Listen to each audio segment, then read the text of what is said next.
Scan this. Sophie is here. Let's level up.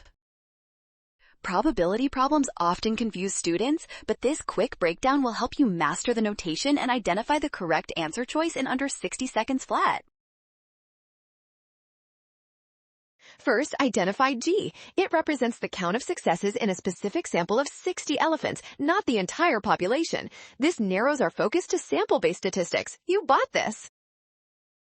Next, look at the expression PG12. The equal sign signifies an exact value, not a range. Therefore, we are looking for the probability of exactly 12 successes. Watch this move.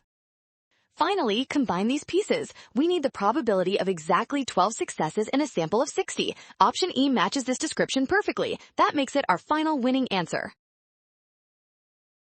Nailed it! Scan the code. You can learn better with Sophie. Avoid ranges and ignore all population data. Always verify your sample and check for exactness.